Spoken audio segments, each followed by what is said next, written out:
So we're gonna multitask this. And I'm gonna talk while I give myself my nightly gonal F injection. I had my doctor's appointment today, and it was the ultrasound and blood work, and everything went good. I can't remember what she said my estrogen level was. It was like 1500 or something. We have a ton of follicles, you guys. I don't remember how many I had last time, but this feels like more to me. I have 21 that they are measuring, and then there's an additional like 8 beyond that.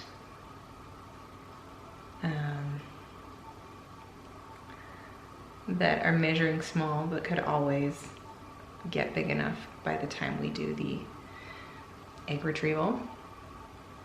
So I have like almost 30 follicles, which we know that that doesn't necessarily mean I'm gonna get 30 eggs or anything, but I don't know what the statistics are. I would be interested if it's like you get half the amount of eggs as you do like, oh, what am I doing? It's a good thing there's only one injection. You get half the amount of eggs as you have like follicles. I don't know. I don't know what the statistic is behind that, but that is in my mind so good. I should go back and watch my old videos and see what I had last time, but that seems better to me. Anyway, so the day before the egg retrieval, Mike is supposed to take a drug called, whoa, just shot right out of there. Mike is supposed to take a drug called Cipro. 1, 2, 3. Oh man. And it's basically just, he takes a one-time pill he takes, just to, I don't know, I kind of clean out his system a little bit. It's an antibiotic, I think, just to clean out his system before he gives his sample. And got lots of bruises on that one side. Anyway, so the whole time, we're done with injections. Oh, nightly injection is so much better. Just one thing. So the whole time I went and picked up all my drugs, and the whole time I have this prescription, and it's called azithromycin. And it's a Z-Pack, it's an antibiotic. And I thought, okay, that must be what the Cipro is that Mike is supposed to take. And it's just called, because you know, like you go and get a drug and then it says something different on the label and you just, I'm not a doctor. And there was nowhere on the calendar that that medication was. And so I just thought, well, this must be the Cipro, because I didn't have a Cipro and that medication wasn't anywhere else on the calendar. So I just assumed they were the same thing. But I was never given any directions on how he was supposed to take it, like, because in that package, there's more than one pill. And I was never given direction on how he's supposed to take it, like in the morning, at night, how many, you know, whatever. So I emailed the nurse and I said, I know he's supposed to take the Cipro.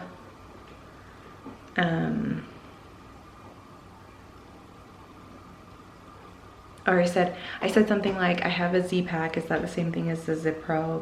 Or Cipro, I'm sorry, because I don't know. And how is he supposed to take it? And I know he's supposed to take it the day before the egg retrieval, but that's like basically the limit of my knowledge. So the nurse calls me and she's like, it should say Cipro somewhere on the box. And so I was outside and I ran inside and I'm looking at it and I'm like, nowhere on this box does it say Cipro. And she's like, well, what does it say? So I tell her and she goes, oh, you were supposed to take that before you ever got started on your cycle. And I was like, or me and Mike, we were both supposed to take it before we started the cycle. And I was like, what? just supposed to like clear out, I mean, her wording was like clear out any bugs and whatever.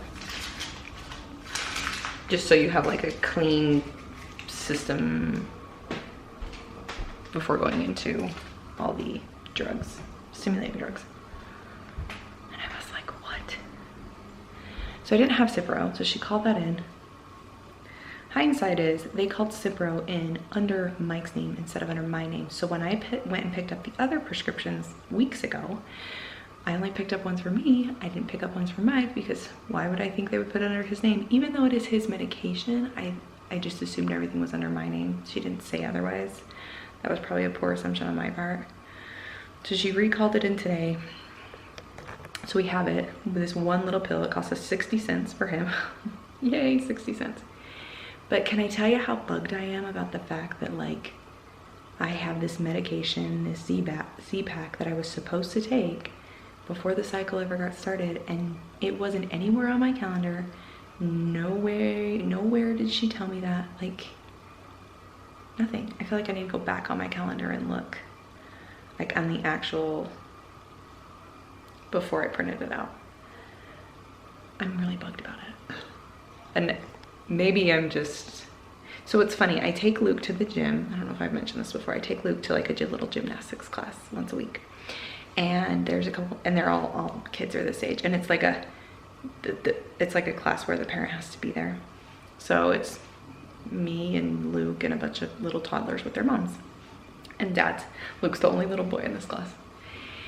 And anyway, I've been talking to a couple of the moms there, and they're kind of friends, but I think they're mostly just friends.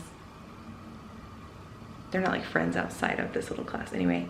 And I've been overhearing their conversations, and they both are pregnant right now, but they both are like IVF patients. How ironic is that? And so one is pregnant, due in November, and the other one, it just found out she was pregnant, like was going through the whole thing while we were in the gym class. So every week she would like update this other mom, and then I got to the point where it's like kind of nosy and like really wanted to hear like what was going on. So I'd always try to, like, when they talk about it, I'd kind of stand close, because I was new. They'd been in it for this class for months, and I was new to this, so they didn't know who I was. Anyway, it just so happened we got to talking one day, and I knew, because they were IVF patients, I knew that if I brought it up, it would like give us a bonding, I think, to bond over. So I brought up that I was going through all of this, and what's the point? Oh, so the one mom that just found out she's pregnant, she's probably, I shouldn't say just, she's probably like 12 weeks now. She also goes to the same clinic I did. And I said, you know, and I was asking her about it because I'm new to the clinic, and I said, you know, how do you like it? And she said, you know, the one thing that I don't like about it is they are not very good at communicating directions on medications. And this is before this went down. And so I was like, how funny that now I'm thinking back to that, and like, yeah, she never told me to take this medication. I don't know. That's annoying to me. I mean, other than that, they've been good. She's been very responsive, and the nurse, and it's been a good experience. But you know, if I miss a medication because I forget, that's one thing. But like when they don't even tell me to take it, like they're literally taking the opportunity away from me to like get it right. So, but she was like, because I was like, oh, we did not take that. And she said, don't even worry about it. It won't screw your cycle. Because I never did an antibiotic on my other cycles, you know, and it obviously didn't affect it. And she said, don't worry about it. It doesn't really affect your cycle. Which is kind of funny, because then you're like, well, then why did we do it anyway? But thank goodness it was that and not something big that I forgot. But anyway, kind of bugged. But other than that, everything's looking good. My follicles are beautiful, they say. And hopefully, they've canceled my doctor. I was supposed to have a doctor's appointment tomorrow, and I was heading into my 3 days in a row appointments starting tomorrow. I guess today, technically. Well, I wasn't originally supposed to have one today, but it was going to be 3 in a row starting tomorrow. But they canceled the one for tomorrow. I will still go in 2 days, and then who knows? Mike's like, so, and then what? And I'm like every day it changes. Every time I go to a doctor's appointment, it's different. So I can't tell you. And then what? He just, you know, he's trying to work around a work schedule, obviously. So he wants to know like the time and day of retrieval, and I'm like, that's not how this works. So anyway, okay, doing good, working through the bruises. I'm in a lot of pain. I feel like I'm actually walking funny now. Like your abdomen just gets so tender and like kind of hard and so bloated, and you just feel like you're gonna explode. And but we're working through it. Only a couple more days, and I mean, it's fine as long as I'm not working too hard, which tomorrow is my last day for like heavy hard exercise, which I haven't been doing because I don't feel good anyway. And then before that I had the stomach bug thing, so I haven't worked out in a while, which I'm not too worried about. But tomorrow is my last day for any heavy exercise or what do they call it? High impact exercise, just because you risk the chance of your ovaries twisting, I guess, because they're so big now. There's a risk that they could twist, so they tell you not to do any high impact exercise after tomorrow, which is just fine with me because I wasn't doing it anyway. So we're making it, we're getting there. I'm so excited. Get them out of me.